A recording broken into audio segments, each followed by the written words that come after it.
Welcome to the Pulse with Peter B. I'm your host, Peter Biancamano, and this is your one-stop shop for sports picks, politics and government chatter, and even some neighborhood restaurant reviews. Instead of going to 3 different shows, you can come here every week for the Pulse on everything you need to know. And as mentioned on our social media platforms earlier this week, we have a special edition of the Pulse this week where we will be highlighting our 5th Ward debates over at the Mile Square Theater in Hoboken, New Jersey, sponsored by the law offices of Alexander Chattel.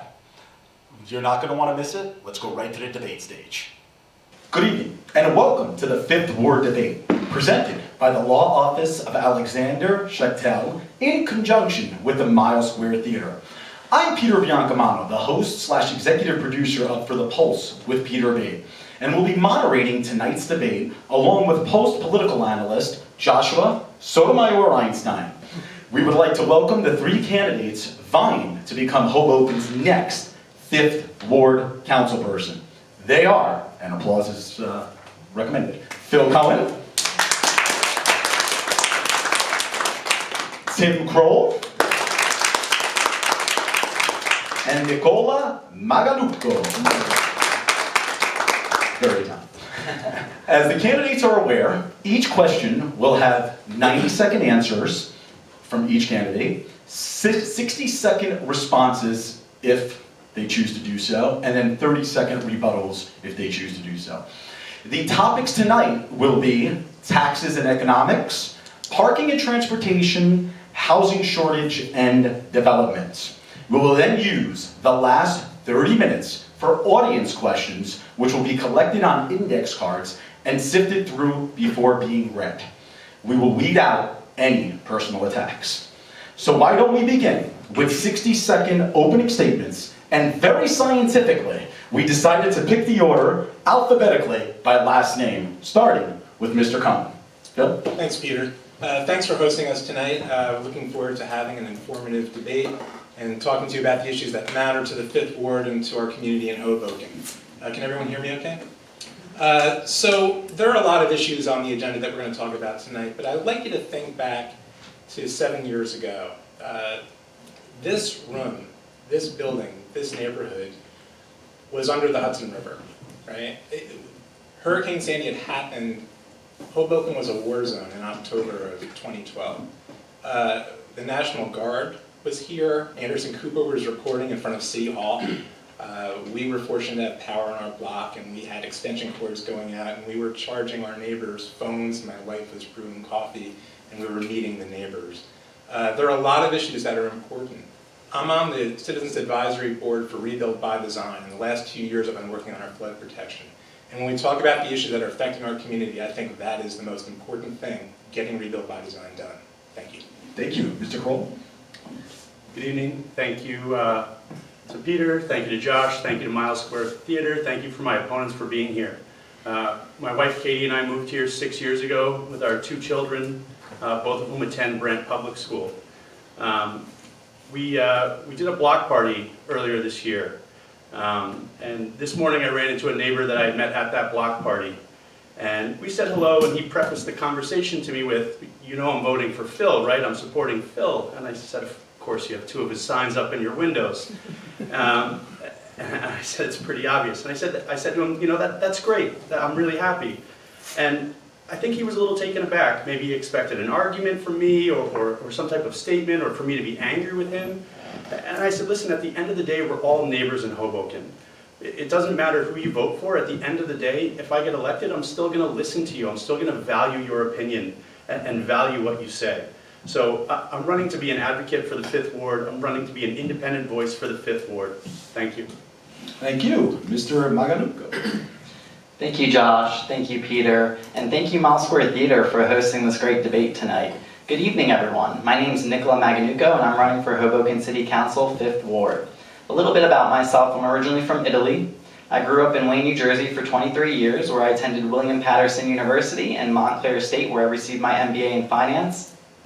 I'm currently an assistant vice president at a global services financial firm where I work in regulatory governance. And throughout the years living here in Hoboken, I came across many issues. And you don't have to live in a mile-square city for over 30 years to understand what some of those issues are.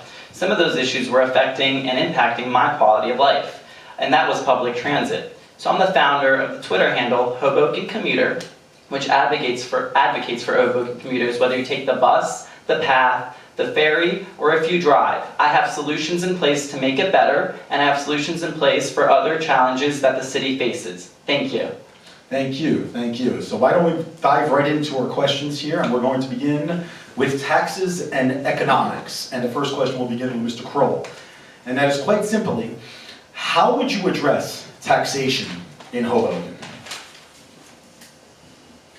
So I think Peter Cunningham has really set the bar high for the Fifth Ward. He's restored fiscal responsibility over the past 12 years, and I think we need to continue that. We need to make sure that we're not taking on things in this city that are going to be costly to our city, that are going to degrade our bond rating again and get us back into financial trouble. We need to continue to be fiscally responsible, and we need to treat the money that we spend as if it's the citizen's checkbook, that we really have, we're really being thoughtful and diligent with what we spend our money on and how we spend our money. Thank you. Mr. Maganuka, 90 seconds. Well, let me be very clear. I have been saying this on the campaign trail, and I'll be very clear here tonight. I will never vote to increase taxes. I've been balancing budgets as in my finance career. I balanced multi-million-dollar budgets for corporations, government institutions, and you could cut expenses where they need to be cut. We had a mayor this year who proposed to increase taxes 3%. And thanks to the checks and balances of the city council, where we had independent voices, we knocked it down to 1.7%. Why? Because we didn't want increased staffing in the mayor's office. So that's number one. And I'm happy to do the same and make sure that we have an independent voice that doesn't vote to increase taxes. Thank you. Thank you. Mr. Cohen, 90 seconds. So over the last 10 years, the city of Hoboken's done a pretty good job. 10 years ago, we had a fiscal monitor come in and take over the finances of the city, take over the roles of the business administrator, and set the city on the right fiscal track. And our taxes have been relatively flat for the last 10 years, which has been great. And I think that, and I agree with Tim, that Peter Cunningham has been a good fiscal steward for the Fifth Ward. He's been strong on balanced budget issues. He's been a strong voice for having a disciplined fiscal purse for the budget. I think holding the line on taxes is extremely important. And I think that's a role that I want to have for the Fifth Ward. I mean, we're all stewards for our city on the city council. And we want to make sure that our money is spent wisely and on the right things, supporting important things like our veterans, and John Carey's here today, for work like supporting the kinds of things that are important to all of us in the city. I do feel like Hudson County has been unfair to the city of Hoboken. We pay a disproportionate share of taxes to Hudson County from any other town in Hudson County. The biggest piece of our tax bill right now goes to Hudson County, and we really see the least in exchange for it. I'd like to see what we can do in terms of getting better shared services. It's great to have a few parks, it's great to have our roads paved, but maybe we can get better waste collection. Maybe we can get better recycling services. Maybe there are things that Hudson County can be doing for us and should be doing for us that it's not doing for us. I'd like to see if we can do that as a council person for the Fifth Ward. Thank you. Are there any responses? Mr. Maganuka, 60 seconds. Yeah, I'll echo a little bit about the Hudson County taxes. Throughout the past decade, our Hudson County, the amount that we put into Hudson County taxes has increased 88%. It is a significant portion. We do have to reap more benefits from the Hudson County. It's not just parks, stop signs. We need to do things and think outside the box. For instance, our senior citizens often complain that they don't have enough to do. Well, I want to partner with the county to try to bring educational workshops, right? And teach them and keep them occupied. That's one thing we could do to take more out from our shared services through the Hudson County taxes that we pay. Any other responses? Mr. Kroll, 60 seconds. So I think we need to see more transparency on our taxes and how we're spending the money. There's an ordinance on the ballot this year to increase the open space fund by 50%, from 2 cents per every 100 to 3 cents per every 100 of assessed property values. And then there's an additional question on there to allocate 25% of that fund to be building parks, to be and maintaining parks, because right now the open space fund is only allocated to purchase the land, as we did in the property in the Northwest. But it really just seems like we're shuffling the money around. We're not being so transparent. It's an increase in our taxes. And so I think we really need to be transparent with how we're going about that and what that money's being used for. Thank you. Any other responses or rebuttals? Just 60 seconds. A brief response. I think that Tim misunderstands the referendum with respect to the allocation of resources, with respect to the allocation of dollars that are going towards restoration of parks versus acquisition of parks or fitting out of parks. Currently, the formula is that 75% of the money from the Green Acres Fund is going towards acquisition costs. We're at the point, and only 25% is for fitting out the parks. We're at the point now where we've pretty much got the parks that we want. Now what we need to do is to equip them and maintain them and pay for them. So what this ordinance does, it makes a fundamental shift from going from 75% towards acquisition to 75% towards fitting out our parks. I think it's a great idea. I think we should do it because we've gotten to the point now where we have parks that need to be maintained and we need to use those resources for that purpose, and I'm fully in favor of that referendum. Thank you. Any rebuttals? Phil is correct. It is switching it from the 75-25. Anything else? All right, we're going to move on, and I'm going to give the mic over to Josh. So we touched upon it a little bit in one of our questions, so we're going to jump ahead. While the Hudson County government provides at least one indisputably vital service, county law enforcement, the sheriff's office, and the county jail, many believe the county government uses Hoboken as a piggy bank. Their argument goes, yes, we have one county park and several roads the county helps with, but this doesn't excuse the lion's share of everyone's tax bill that is from the county. How would you stand up to the county on behalf of the taxpayers of Hoboken? Mr. Maganuka, you were first.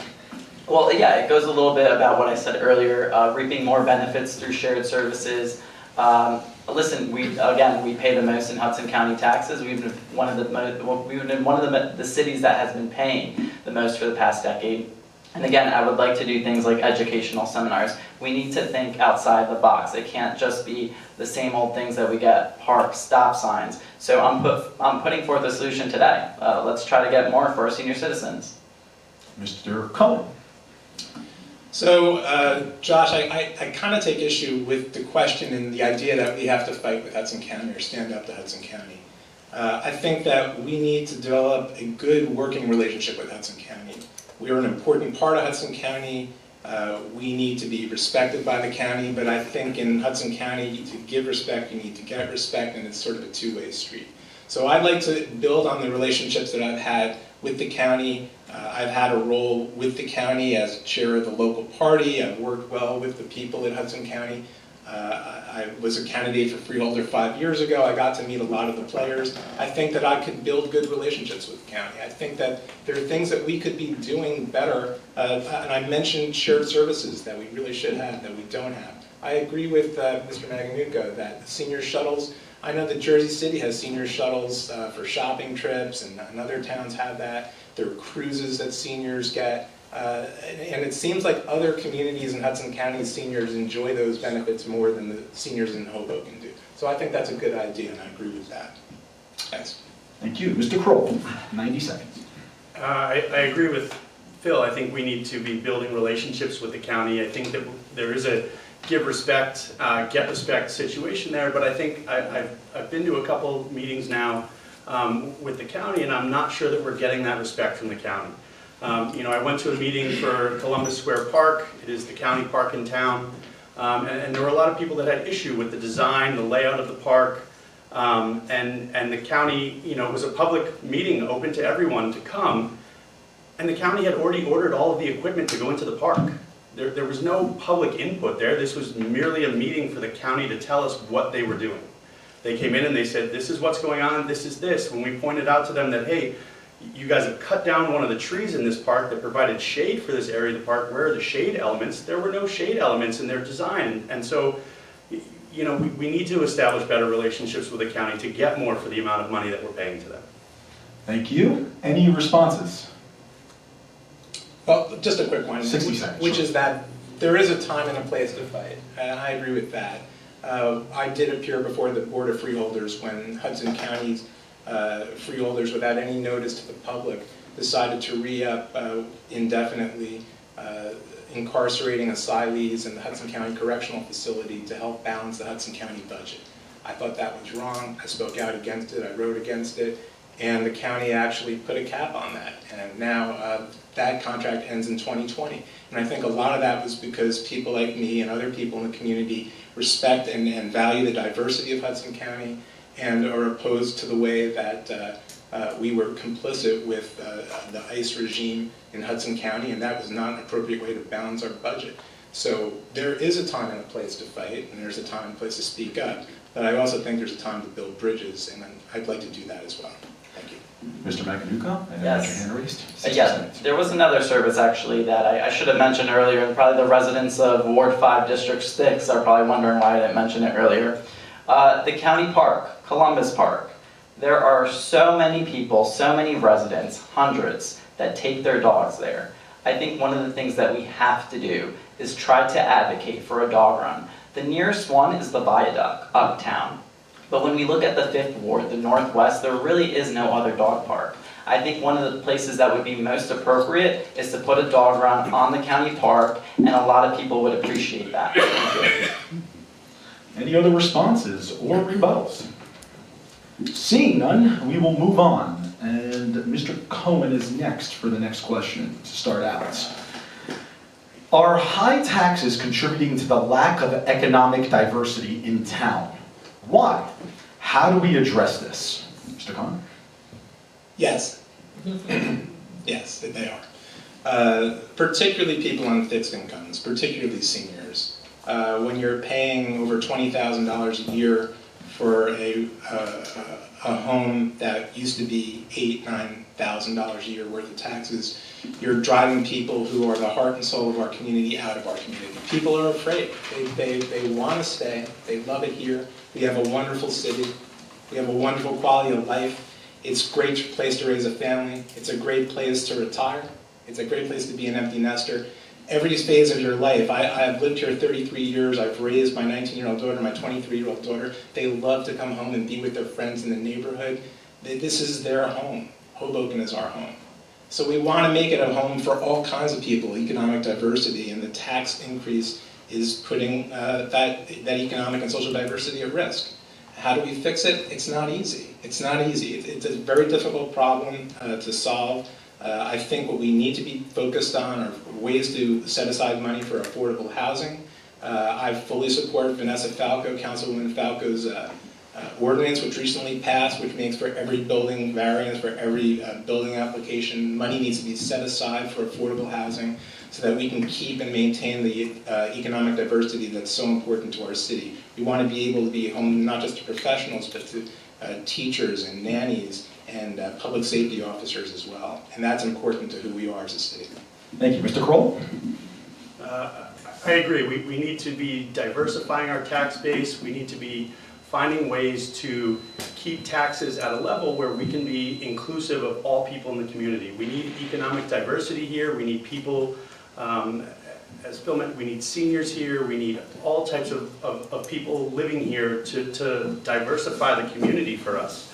And it's prohibitive. It's you know, the taxes are high, and we're really seeing the strain that can put on property owners, how much rent they have to charge to people to be able to cover their building costs, and it's driving up rents and it's forcing people out of the town, and it's not okay. You know, we need to be setting aside more money, as Phil said. There's also now, we're trying to make allocations to have affordable units in new developments, and I support those things. We need deeply affordable housing in this community for everyone. Thank you. Mr. Maganuka? Well, let me just say Hoboken will not thrive if there isn't economic diversity. I recently spoke to a member from the Hoboken Fair Housing Associates, and we were having a conversation around affordable housing, around rent control. And one of the things that she told me that really resonated with me is that 90% of the calls that she receives in her office are in regards to seniors being displaced. And that's very telling. So that's telling us that our seniors are the most vulnerable of citizens and residents in Hoboken that this is happening to. And so we have to address that. And we address that by affordable housing. And I just wanted to put clarity on Mr. Cohen's statement. It's not every building. Regarding Vanessa Falco's ordinance that she sponsored, it's not every building that's going to get money put into affordable housing. It's properties that are specifically 10 units or less. Thank you. Any responses? Just one comment. Mr. Cohen, 60 seconds. With respect to the zoning variance, I mean, I served as a zoning board commissioner for 8 years. The ordinance provides that if there's a unit, a building that has more than 10 units, that 10% is set aside for affordable housing. That's the affordable housing statute. And that's what, and the truth is that not enough affordable housing has been built. That ratio and the history has been that it just hasn't been enough. So I would be in favor of increasing the percentage of affordable units that would be built, 15% or whatever makes sense, because there's just not enough affordable housing coming online. Thanks. Mr. Cohen, the ordinance that you're referring to was passed in 2012. That's not the ordinance that Ms. Falco sponsored. The one that Ms. Falco sponsored was the one with 10 units or less. Any rebuttals or more responses? No, I think Mr. Cole, 60 seconds. I agree. I think 10% is not enough. That's the floor, and I think we need to be aiming higher. I think we need more units coming online. We're not building enough. That's true, and so 10% should not be the goal that we're trying to achieve. That should be the floor of what we're doing, and I'd be absolutely in favor of raising that floor up so that we see a higher percentage of units coming online, not letting developers weasel their way out of figuring out a way to get around building affordable housing. And the one clarification I'd make to Mr. Maganuco is that rent control and affordable housing are two different things, and I would just make sure that you separate them when you're talking about them. Any rebuttals? 30 seconds, Mr. McNamara. Well, on the topic of rent control, and I do understand this very well, speaking to the representative of the Fair Housing Associates, who even educated me even more. I mean, the part of this process here is to be an open mind, and I think that's great to bring in a new generation of public service. Regarding rent control, what we do have to do is make sure that the Rent Control Board has enough resources in Hoboken. The feedback that I'm getting is that they're not. They're a short staff. And by the way, we could fix budget gaps if we had a good list of properties that were rent controlled and we had compliance. How do you reconcile that a new development is exempted from rent control, but the small 5-unit rental building with the property owner living on site and often living off the rent he or she receives as his or her only income is not? Mr. Kroll, you're first. Sorry, one second. So that's a great question. I think I'm fully in favor of imposing stronger standards on developers that want to be developing in our town, to put some of the burden on them to bring the economic diversity that we want to have here for rent control, for affordable units, and pushing it back on them. Again, there are too many times where you have a developer in place who's not meeting the 10% requirement that we're looking for. But you also need to help out those tenants who are involved in the individual units. They have rent control protections in place as it stands, and we need to be protecting those tenants. We need to be more organized with what we're doing for rent control and for affordable housing as separate issues. We need to make sure that we've got good guidance in place, that we understand where the affordable units are, where the rent controlled units are, what buildings are they in, and how are we being monitored so that we can benchmark, so that we can know that we're adding more units and that we're doing sufficient, we're providing sufficient enough support to those people who are in those units. Thank you. Mr. Maganuka. Yeah, no, it was a great question, and I kind of a little bit touched upon about it earlier. We do need to put more resources, like I said, into the rent control board. They need to know which properties are rent controlled so we could protect those tenants and we could do more as far as oversight. I will say this, I mean, if you take a look at the 2018 reexamination plan, some of the things that you find in there are staggering. I mean, the fact that we had studios, a big decline in studios, is a little bit of part of the problem. I mean, that when you look at the housing unit mixture, what we've seen was a decline in studios, But we also see a shortage in 1 and 2 bedrooms. So when we talk a little bit more about affordable housing, we have to make sure it's balanced with the demographics of Hoboken. And so when you have less of a supply of a certain type of unit, you're going to have more of a demand, and prices do go up. So let's balance that out correctly, and so that's what we got to do, especially when we think of the North End redevelopment plan. That's a big part of it, and so we have to make sure that there's someone who understands the economics of Hoboken. Thank you. Mr. Cohen, 90 seconds. So to answer your question, Josh, no, it's not fair. I mean, these developers are doing great, right? They're building big luxury buildings. They're doing very well. They're doing fine. And people who've owned a property in Hoboken and rented it out to families for years find that they can't really profit from it, and they're dealing with that. That being said, I fully support rent control. I think that it's appropriate that the people that are living in those rent control conditions are benefiting from them, and I agree that those regulations need to be enforced and protected. That being said, I don't know why the new developments are exempt. It doesn't really seem to make sense to me, and I think it should be something that the council should look into. I also wanted to talk about one other thing about affordable housing. One of the things that I'm in favor of is a community land trust, which is separate from what Vanessa Falco's ordinance does. A community land trust would set aside money from the budget every year for the purpose solely dedicated for the acquisition of land that could be used for community affordable housing or for community interest. Right now, the only real big property buyers are the big developers. The city could be stepping up and having money set aside from its budget every year for the purpose of the community land trust. Other cities have done it, other cities have tried it, and they found that it's a way to offset the market forces that are pushing so hard towards luxury. And I've seen it. I mean, it's 8 years as a commissioner on the zoning board. I've seen the pressures up close, and I think we need to be creative in how we counter them. That's time. Any responses? Mr. Kroll, 60 seconds. I've seen community land trusts in my profession in New York City, and they do work. I just don't know where we have the land to buy anymore in Hoboken. It's a square mile.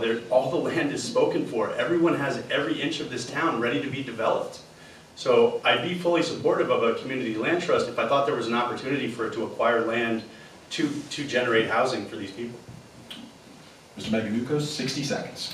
I think Tim is mistaken. I think when you take a look at the North End redevelopment plan, if you take a look at it, 75% of it is owned by property, developers, owners. But the 25% of it is still the city owned. So there is opportunity there, absolutely. There's opportunity to see new things, structures solely for affordable housing, a public school, a community pool, a bowling alley. These are all things that Hoboken residents want, and the next person who gets on the council needs to understand the opportunity and growth that there is in the North End redevelopment plan. Any other responses or rebuttals? Seeing none, let's move on. Josh has another question on housing shortage and development. Many claim the donut hole, quote unquote, the area of private property on a block that is cut off from sight behind the buildings, is an important, quote, open space that should be preserved. But this private land is often sought by property owners to build more residential space. Indeed, more and more cities across the country, and particularly in California, are seeing granny flats, or as what we call carriage buildings, as a way to address the housing crisis. Do you support getting City Hall out of people's private, sometimes unused yard, if it meant someone could have a home? What's more important to you, addressing the housing shortage or preserving private backyards? Mr. Cohen, I believe you're first. With all respect, I think that's a false choice. I don't see it as private property rights or the housing shortage. I think that the donut hole, and again, as a commissioner on the zoning board for 8 years, seeing hundreds of applications, we were very sensitive to people wanting to have light and air in their backyards. It's critical. It gives you a sense of peace, of tranquility, and the encroachment into the donut hole were things that we took very seriously. So if someone was thinking of building a large addition to the back of their home but they could see into their neighbor's kitchen, or if they built a deck that was extending in a way that was encroaching on their neighbor's privacy, we were very reluctant to grant those kinds of variances because it's important. I mean, yes, we're a mile-square city and we're all close to each other, but we need to respect each other's privacy and we need to respect the green spaces that exist. So from my perspective, I believe that it's important to address the affordable housing challenge, but the donut hole is not the place to do it. The donut hole is something that should be protected, it should be preserved, and recently the City Council considered an ordinance to actually restrict the size of the donut hole to allow for additional extensions. I was against that. I thought that was an improper ordinance, and it was ultimately defeated. I think we should be considering the opposite. We should be considering possibly scaling back. Right now, you're allowed to build out to 60% into the donut hole. Maybe 55% is enough. Maybe people don't need to be going to the every maximum square inch into the donut hole. Thank you. Mr. Kroll? I agree. My wife and I have a very small backyard in the back of our house. It's a place for my children to play. It's a place where we do get light and air. We're able to have friends over and sit back there, and I think that really feeds in the backyards. I have a neighbor here tonight whose backyard I can almost see from my house, and it's really a nice, quiet place for him to go with his family. We need to be preserving this space. It's important to not have everything built one on top of another, crowded all in behind. I can't tell you how much my kids enjoy playing in our backyard, and I think that those opportunities, even for the large-scale apartment buildings, you see them, they're all connected. Through my backyard, I can hear the kids playing. Someone even has a basketball hoop back there. It's a really key and important piece of space that needs to be preserved in Hoboken. Thank you. Mr. Maganu? It was quite humorous to hear Phil talk about this topic because there isn't a variance he didn't like on the zoning board. He served 8 years on the zoning board and he approved over 80% of variances. And Hoboken residents should be extremely concerned about that, especially when we talk about topics like the donut hole. And I was speaking to one of the residents from the Brownstones and he echoed the same concern. And we need someone who is concerned about height, who is concerned about density, who is someone that understands that unsustainability in our city has gotten to the brink of really just being unable to do things like public transit, not getting a seat on the bus.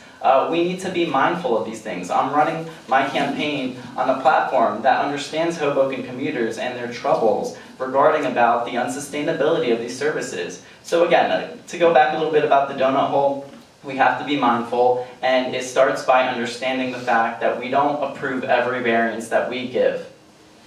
Thank you. Any responses? Just a brief response. 60 seconds. When I was appointed to the zoning board in 2009, the zoning board had a reputation of granting large variances for large developments, and you can see a lot of it in the western end of Hoboken, sort of monolithic tire blocks of buildings that filled the entire neighborhood. I came in with a new group of zoning board commissioners that changed the philosophy of granting variances to make them exceptional rather than the rule. And we asked hard questions. I came to meetings prepared, thoughtful. There were stories about commissioners who opened their packets at the meeting for the first time. And we asked hard questions, and a lot of applicants came back to the drawing board with better applications. We also rejected plenty of big applications. I remember the Ursa Tarragon plan that came before us, which is about a 100-unit development on Jefferson Street. That came before us. It was pushed hard. We voted against it. We turned it down. They sued the city, and the city won the case in court. So I'm proud of my record on the zoning board and the work that we've done. Any other responses? Seeing none, we are moving back to parking and transportation issues. And I will ask the first question, and it will be to Mr. Kroll, who's going to begin. If New Jersey Transit is unwilling to add more buses to the 126 line, would you, as councilperson, be willing to search out a private bus company to facilitate people's commute? 90 seconds. So, Mr. Kroll. I wouldn't be unwilling to evaluate that as an option, but I've seen, I lived for a time when I was out of college in West New York, and I've seen the way that some of those private buses are operated. I've seen the way that they behave on the streets, and they're just not as regulated. They're not as regulated, and they don't drive as well. They don't behave as well.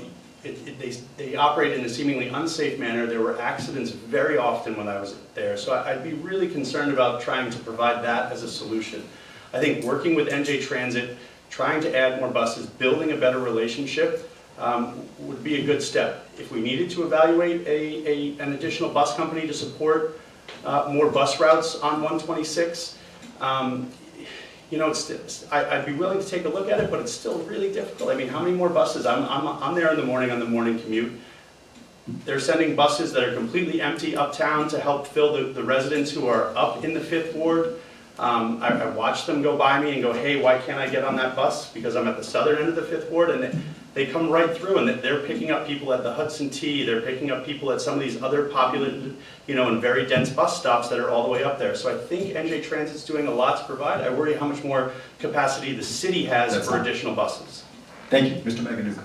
So yes, I would love to be willing to explore it. And in fact, I had conversations with Academy Bus who said, yes, they can do it.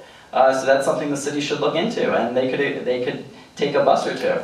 But here's my stance on public transit. This is one of my biggest platforms. Why? Because the residents of the 5th Ward are hurting on this issue. For those who take the bus, they stand on long lines, overcrowded buses. I take this bus every day. That's the main reason I'm running for city council, is because I had enough. I'm the founder of the Twitter handle Hoboken Commuter that's advocated for Hoboken commuters for years to tell the city and the mayor that we have a problem. So here's my solution. We need to see express uptown pickups on Clinton Street.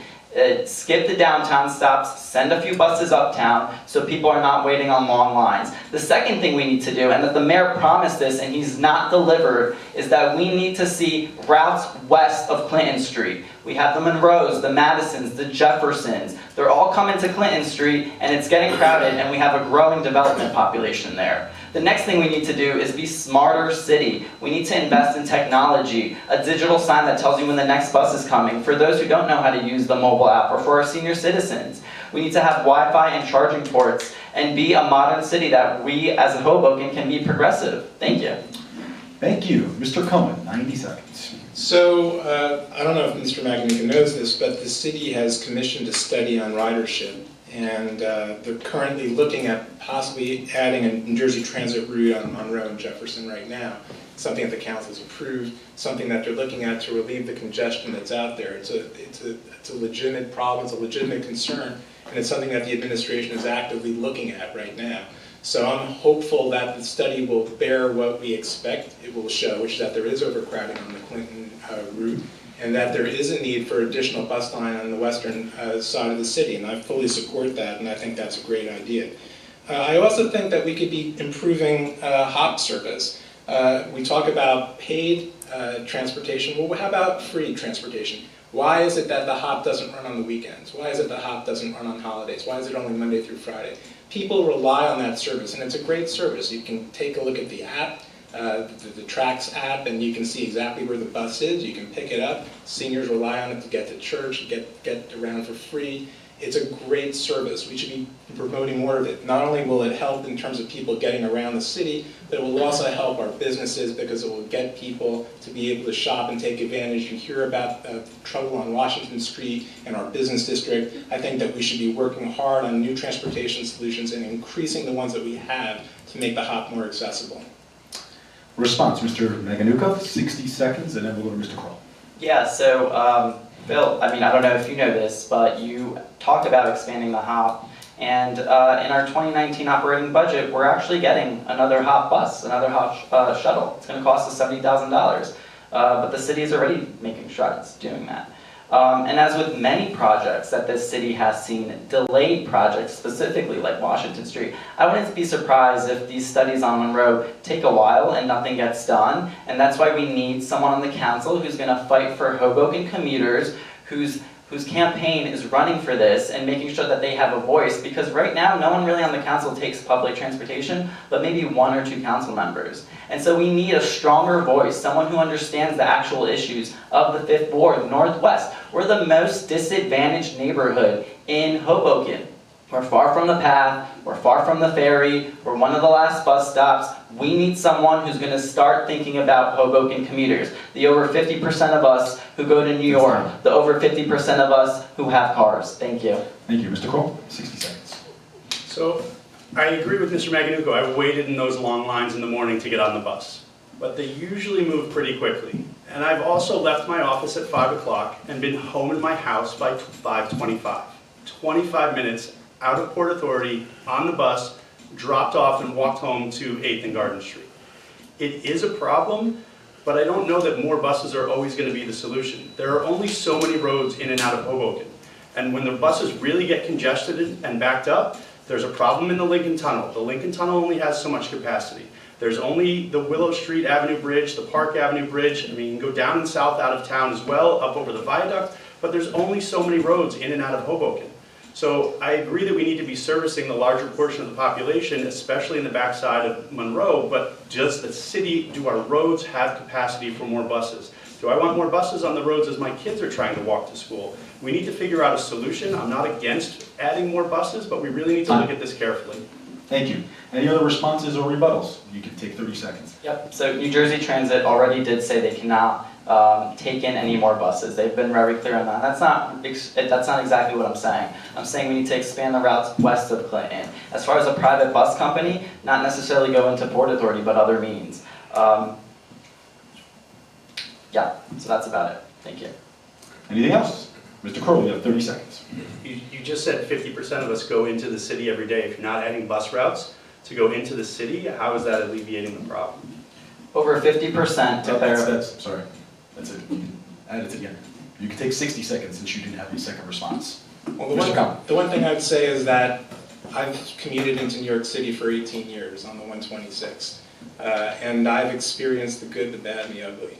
And to be honest, these days it's pretty good. My experience has been like Tim's, particularly after Hurricane Sandy in 2012. I think people realized when the path was shut down that 10,000 people a day commute on the buses into Port Authority, and I don't think New Jersey Transit fully understood that until the path got shut down for months. And we were dealing with the only way to get into the city was on New Jersey Transit buses. And our bus service has increased. We're seeing more accordion buses, the longer buses. We're getting better bus service. Frankly, I think that we have outstanding service here in Hoboken, and we're fortunate to have it. That doesn't mean we can't do better. But I do think that, like I mentioned at the top of the debate, we have bigger issues like flooding that really are existential threats to our community. Okay, moving on to our next question. Can I, one more, please? Sorry, you used all of your time. You can use your next time. Exactly, absolutely. Have to. And we're going to pass it on to Josh, and then Mr. Magnuka, you will be first for this question, to answer this question. Still on the topic of parking and transportation, considering that according to a survey by Lime, only 28% of e-scooter rides in Hoboken are in lieu of a car, personal, or Uber, and keeping in mind that only 17% of electricity in the United States come from solar or wind power, are we not creating more pollution by encouraging people to e-scoot rather than walk across town? Isn't walking or biking a better way to address environmental and transportation issues in town? Mr. Magnuka, 90 seconds. All right. Okay. Well, we'll speak about Lyme since you brought that up. Number one, we have to. Safety is the biggest concern. So before I even address that, I do want to talk about safety because that is on the minds of so many residents. I've knocked on thousands of doors. 1 in every 2 or every 3 doors talks about safety regarding Lyme. Here's my stance on that, and I'll make it loud, brief, and direct. The pilot ends end of November. We need to put a pause on that. We need to bring in the professionals. We need to get consultants, and we need to have them make recommendations on what we could be doing better. And listen, if we can't get it right next time around, then we have to revisit our terms. But another thing on Lyme is there has to be more signs throughout town, or just new signs around town, that tell riders where they're going. I mean, here's a great example. You take a scooter down Monroe, and if you're trying to get to the river and you don't make your left turn, you're ending up in Observer Highway. So at that point, you're forced to turn back. So people are riding these scooters in the wrong direction, but understandably so, because they're not going to go through Observer Highway. So we need signs around town to help scooterists know where to go. And number 2 is our bike lanes. They're quite honestly in the Northwest. We need to do better. They need to be clearer. It's intimidating for so many people to hop on a bike, hop on a scooter, and I hear your voices, and they're loud and clear with me, believe me. Mr. Cutler, 90 seconds. So I think that mean, sure, walking is a better form of exercise than scooting. I agree with that. But I think for a lot of people, scooters serve an important purpose. And I do think having fewer Lyfts and fewer Ubers, if we're having 28% fewer Lyft and Uber rides in the city, that's a good thing. It's good because it's cheaper for people to get from point A to point B. It's good because it cuts down on cars, and that's a good thing, and it cuts down on auto pollution. So I do think, and three, people own scooters. It's the same way people own bicycles. They're going to use them. So, you know, we could end or we could pause the program. There are definitely people who, and I've knocked on thousands of doors as well. I do hear people are concerned about the scooters. I think they're legitimate concerns. But I think that the solution is to build the infrastructure to support them. And we're going to need that infrastructure no matter what. I think in 2016, the City Council blew it. They had an opportunity when Mayor Zimmer presented a protected bike lane on Washington Street. And we could have had that instead of having a bike lane behind parked cars, where cars come in and out of diagonal spaces. It could have been next to the curb. That's how it was planned. The business owners on Washington Street raised hell. They came in, they said they were just going to destroy our business, and the council caved. They caved. And I understand that it was an angry room, it was a hard vote, but it's a vote. The right vote would have been to have protected bike lanes, because then the scooter riders would be in the street feeling safe, as Mr. Maganuco notes, and not on the sidewalks where it's unsafe. Mr. Kroll, 90 seconds. There's a lot to talk about here. Everyone's right. Every door I knock on, everyone wants to talk about the scooters. Where do I stand on the scooters? And it's simple. My kids want to draw with sidewalk chalk in front of my house, and I have to be so careful and so protective of them because scooters are flying down the sidewalk, 2 people on them. Chief Ferrante tweeted out today that there was a DWI arrest recently with the scooters, and so it comes down to, as Nick said, if we're going to push pause in November, it's going to be winter time. They're not going to have the scooters out there, and so it's really the 3 E's. We need to have education, we need to have enforcement, and we need to have engineering. We need to be better educating people what the rules are, where they can ride the scooters, where they can park the scooters. We need engineering. We need to be able to designate places for people to be able to park the scooters if that's the way we decide to go. I mean, when you see the bike share program, the bike racks are very nicely placed on the end of my block to make sure that cars can't park there, to block people's view from the cars traveling down as they're trying to cross the sidewalk. And then we need enforcement. And the police have come out and said that they're not going to stop on a car on Clinton Street to run out and go after someone who's riding 2 on a scooter. And I think that they're doing their best, they're trying, but we don't need to put the burden on the police for this. If Lime can tell me that the scooter is 42 feet around the corner from me, they can tell me that someone's riding the wrong way up Garden Street at 8 o'clock at night. Any responses? Mr. Maganuco, 60 seconds. I'll be honest, and I think this resonates with a lot of people. The scooter rollout was botched. It really was. And I think someone who should be taking accountability for that is our own Mayor, Ravi Bala. He's putting a lot of people in danger by having a botched rollout, and thank God no one got hurt yet. That being said, when we talk about the scooters, listen, it's great that we renegotiate our contract, as we should. We should get more money for every ride. We're getting 35 cents, but are we asking the right questions? How much did we collect so far? And what exactly is being done with this money? Like right now. So when we talk about enforcement, what exactly are we doing? These are questions that we need answered right now. Any other responses? We'll start with Mr. Conley. Raise your hand first. So I do think that enforcement is the key, and I think that the 35 cents is going to the HPU, and that's being dedicated towards enforcement. That actually was the 3rd DWI arrest that was made, not the 1st that was made yesterday. And I know that hundreds of people's privileges have been suspended for having underage riders, and that Lime has been active, and they've also been active in education. You may recall that the Ojo scooters were banned by Mayor Bala last month, and it was done largely because they weren't as committed to education and enforcement as Lime. Lime was a better partner. We're still working with them. They're still here. They're still trying to be responsive. That doesn't mean that everyone agrees that it's the right thing, but I do think that most people agree that if the enforcement were better, the program could be saved. Mr. Kroll, 60 seconds. I think we can push a lot of that enforcement back on Lime, as I said earlier. but it's also you need to make Lime financially incentivized to enforce these things. Rather than the ticket should go from the city, hey, I can take a picture on my phone, it can be geotagged with my location, at what time, with 2 people riding on the scooter, with someone riding the wrong direction on my street. I can send it into the city and they can send Lime the $25 fine. Lime can choose to pass that on to the rider, but Lime has to be incentivized to help us with the enforcement, and they're not. You know, they are doing education, but it's not enough because I still see people riding on the sidewalk, I still see people riding the wrong way down my street, and I still see them flying through stop signs while I'm trying to cross with my kids, and it's not safe. It's not a good option yet. That doesn't mean I'm against looking at it in the future and trying to find a way to make it work, because I think transportation solutions are inevitable, but we have to have a better way to set this up. It has to be done the right way to protect the people who are using the sidewalks. I walked here tonight, by the way. It was lovely. Any rebuttals? 30-second rebuttal. I did too. Okay, we're going to have another tape change, few-minute break, and then we're going to get to the audience questions. Thank you. Well, welcome back, and we have arrived at the time for audience questions, and boy, were there a lot of good ones. We're going to try to get through as many as possible with the time allotted, but we'll pass it over to Josh for the first question.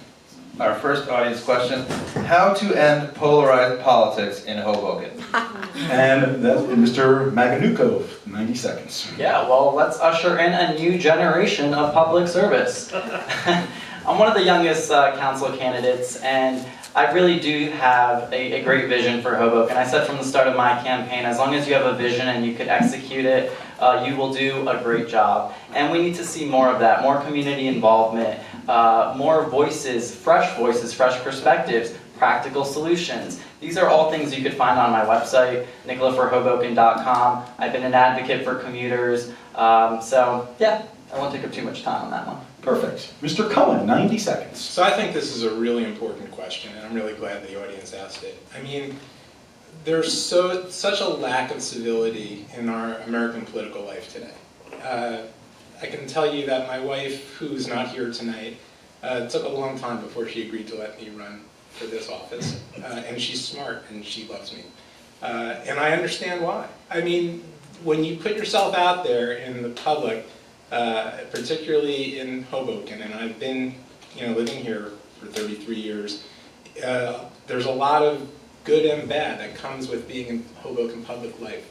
It's something that, as a zoning board commissioner for 8 years, we worked with civility. Now, maybe it was because there was no cameras in the room, but we would vote, we would agree, we would disagree, we would have hearings, we would have presentations, and at the end of the day, we'd either vote it up, vote it down, and take the next application. That's the kind of approach I want to bring to the city council. I'm trained as a lawyer, I'm trained to think independently, I'm trained to use my judgment, I want to ask good questions. But what I don't want to do is use my time at the city council dais to cross-examine, humiliate, embarrass, have Twitter wars, and make people try to look stupid in the public hearing and waste the public's time. And if you watch a city council meeting, you see a whole heck of a lot of that.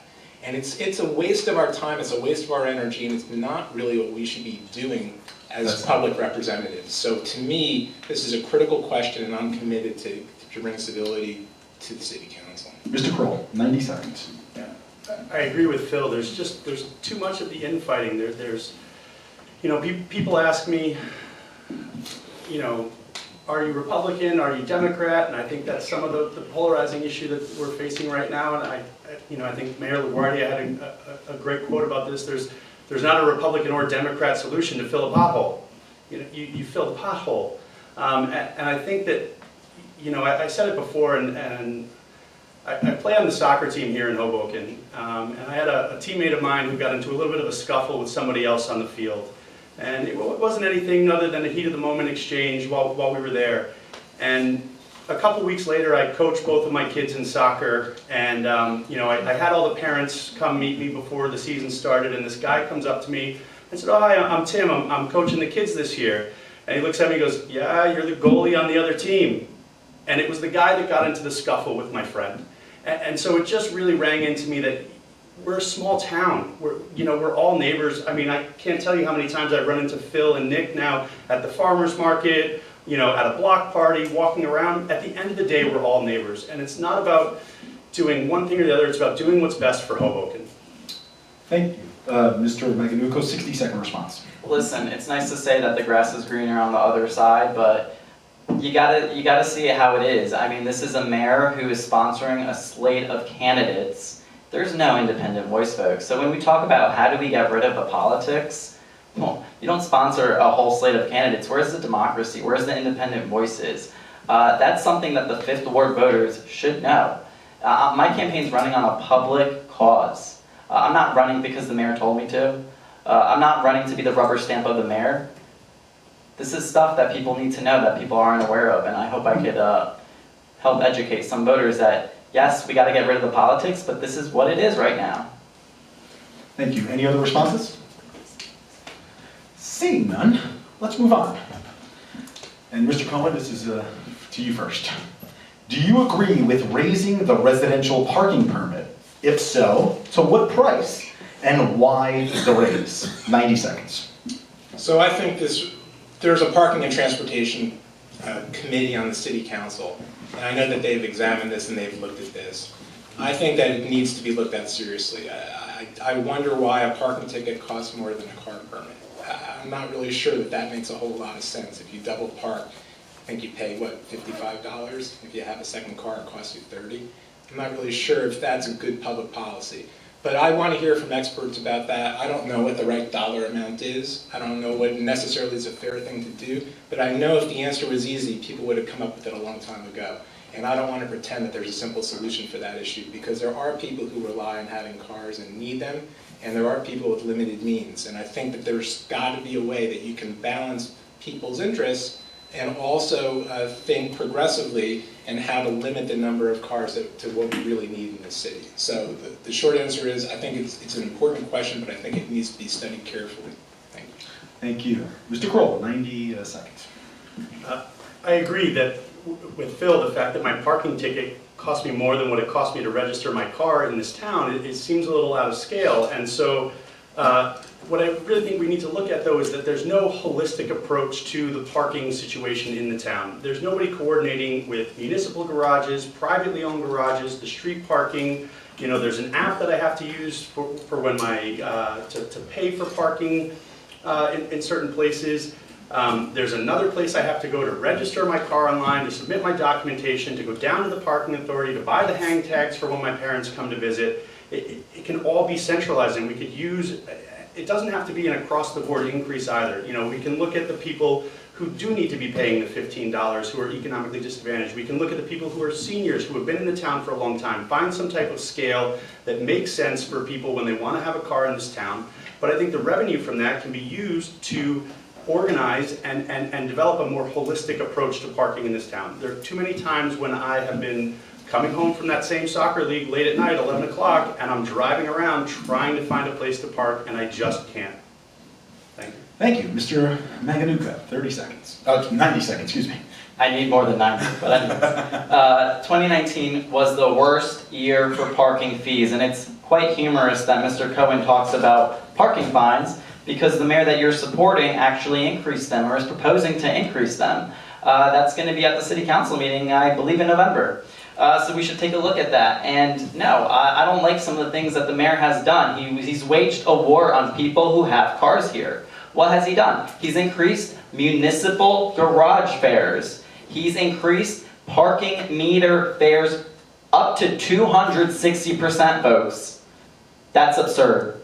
That's not my approach on parking. Here are my solutions. First, we need to have signs across town to let people know that we have municipal options. And the municipal options should be more affordable. There's no reason a luxury condo should be charging more than a municipal option. It makes no sense. The next thing I want to do is find synergies throughout town. We have private properties that are offering parking spaces, not only to their residents, but to outside the community. So if more people are aware of that, we could alleviate a lot of the congestion on the streets. And we need to encourage our developers to start building subterranean. We're a landlocked city. We're only a mile-square city. We can't keep building and adding space for new parking spaces. We need to do the Trader Joe's model.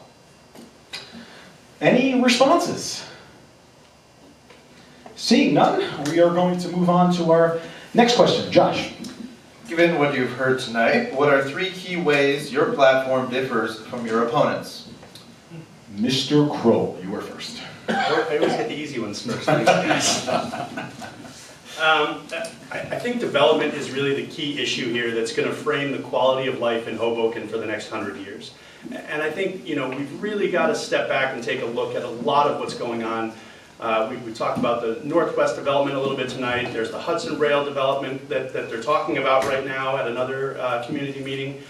And so this is really the key issue. And I think the thing that I'll sit here and say is that, once everything is developed, once they put that building there, once they put that parking garage there, it's going to be a really long time before we ever get it back. We're talking about decisions that will be, again, for the next 100, 200 years, that's going to be what that land is. So we really need to sit back and make sure that we're allocating this the right way. And the bottom line is, I'm not afraid to say no to a developer. We need to be making wise decisions. Again, there's only so many roads in and out of Hoboken. We are a city, we should expect some level of congestion, but the quality of life is going to be determined here in Hoboken is going to be determined by the development that happens over the next 10 to 15 years. It really will. The amount more people that are coming in here, the amount of buildings that we have, everything. Thank you, Mr. Maganuka. 90 seconds. My campaign is different. It's different than Tim's, it's different than Phil's. My campaign is different because I'm actually running for a public cause. I'm not just running to run, I'm not just running for political gain. I've experienced the issues of the Northwest, especially the commuters. They're hit hard. So I'm running to improve public transit. We could do that. There's things like improving the buses, uptown buses, routes west of Clinton, investments in our bus shelters. When we talk about ferry, there was a study done where if you even subsidize ferry fares $1, you could divert hundreds, if not thousands, of people away from the trains and the buses. So public transit is one of my top priorities, and we need a voice on the council. Number 2, parking. I just described the solutions I have for parking. They're practical solutions. We can make it better. We can ease it. We're an urban city. It's difficult. We're not going to solve the solution overnight, but we need someone who's making it a priority. And number 3, development. The North End redevelopment plan. That's critical, and I can't stress that enough. I looked at it. I attended the public meeting. I understand the concerns of the residents. They're concerned about how much residential are we going to get. And your concerns echo with me. I agree. I'm telling you right now, if my concerns are public transit and the amount of people taking it, how can we possibly see another 5,000 to 7,000 more people in Hoboken? We need to push more commercial, more retail. That's exactly what we need to do, and that's exactly what I'll do for Hoboken. Mr. Cohen, 90 seconds. So as I mentioned at the beginning, this neighborhood was under the Hudson River 7 years ago this month. In the northwest of Hoboken, all the garages, the cars on the ground floor were flooded, total, all of them. If you had a car parked on the ground level in the building on Jefferson Street, it was gone, it was total.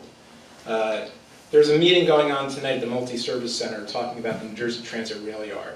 And there's discussions about whether the buildings are appropriate, the right height, the right size. But what's getting lost in the sauce is that if we don't build at Southern Wall to keep the Hudson River out of Long Slip, where it entered into Hoboken on the south end, like we're doing with the Weehawken Cove on the north end, that our city is very much at risk. And if we don't spend that money and build a plan that has gotten lots of public buy-in and AECom has designed, by 2022 the federal government can claw the $230 million back, can claw it back, and we will be unprotected, So I'm laser focused on this issue.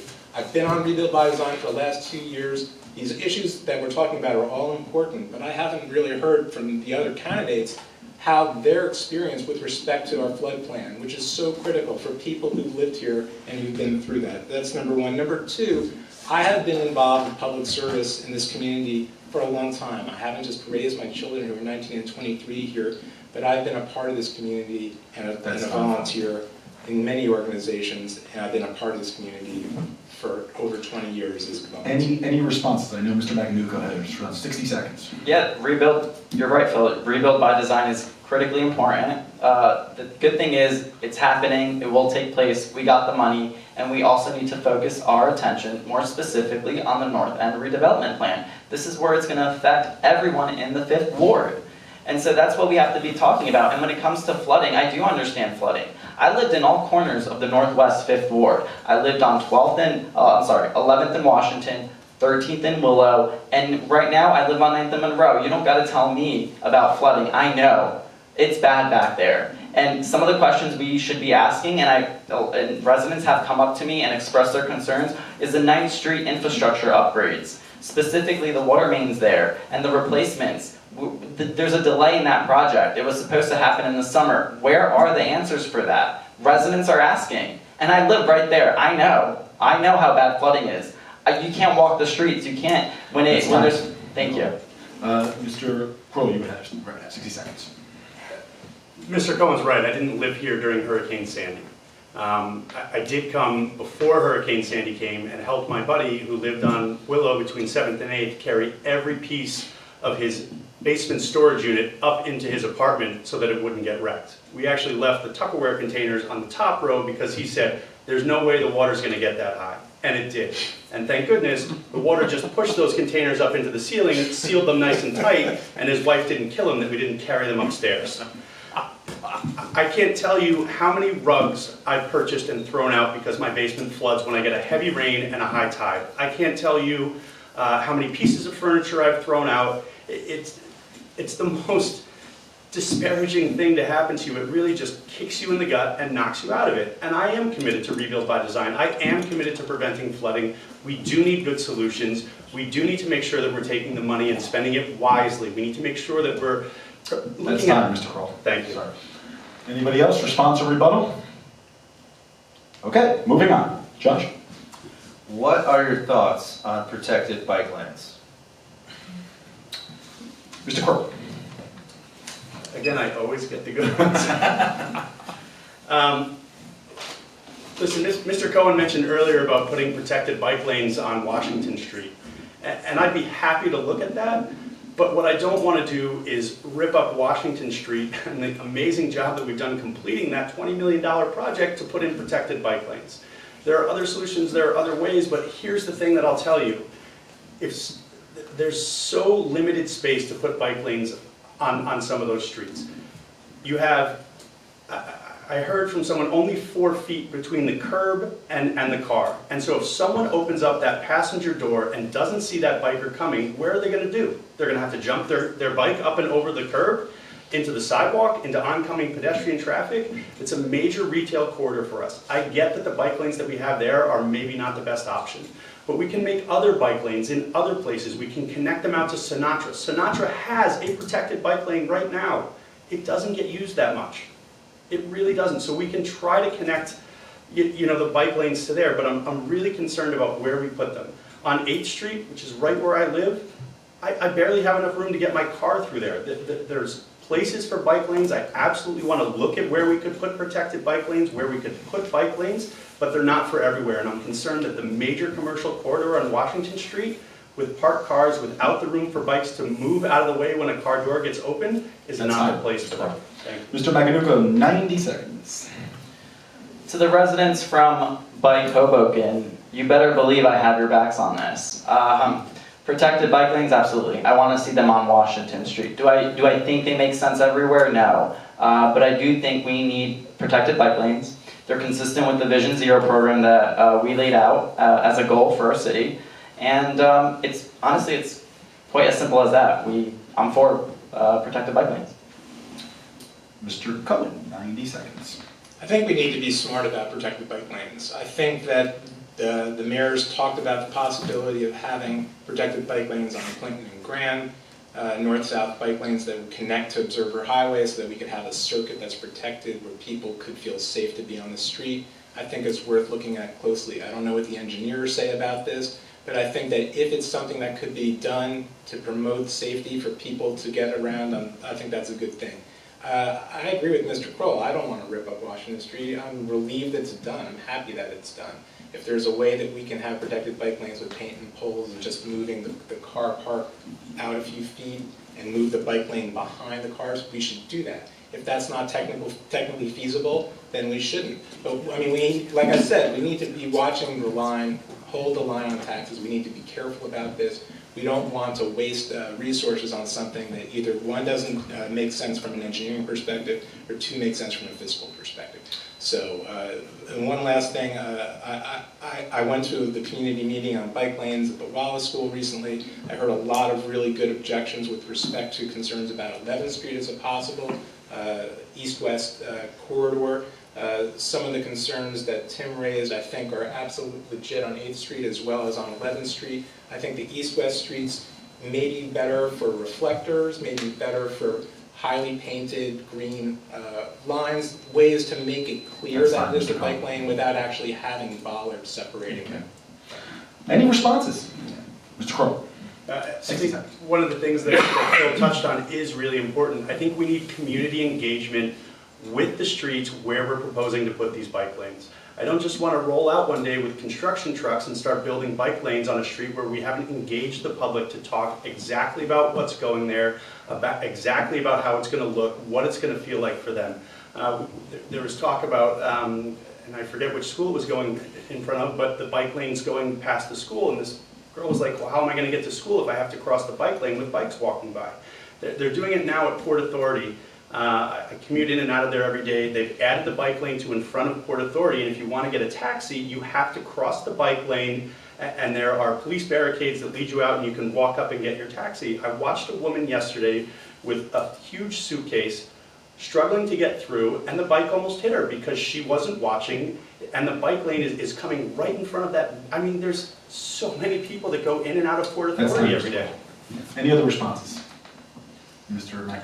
I mean, while there are understandable concerns and risks, we do have to keep in mind that the purpose of protected bike lanes is for the riders and their safety as well. And there's a lot of them in Hoboken, and they want to see it, get it done. And I understand we do have to do the studies, we have to consult with the professionals. They're not meant everywhere, but the lanes need to be better, that's for sure. Repainted, they're not great in the Northwest specifically, far west. And so while I just want to make it clear, I am an advocate for protected bike lanes, but we need to do so appropriately.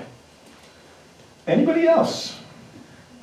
Seeing none, we have come to the time of closing statements. So each candidate will have 60 seconds, and we will begin in reverse alphabetical order this time, and that's starting with Mr. Macanuco. 60 seconds. Yeah, well, I do just want to reiterate that the difference between myself and my other opponents here is that I am truly an independent voice.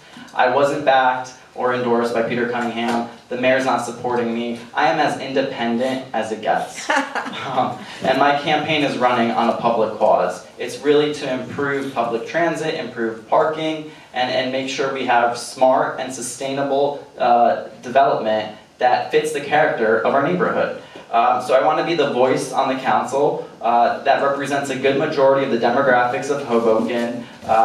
And vote for me, vote for Nicola. Thank you. Mr. Kroll, 60 seconds. Thank you again, everyone, for coming tonight. Thank you for Josh and Peter. Oh, God.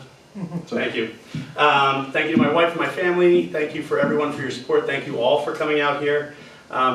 You know, I did some research when I decided to take this on as something that I wanted to do, and I looked at what really makes a good councilman.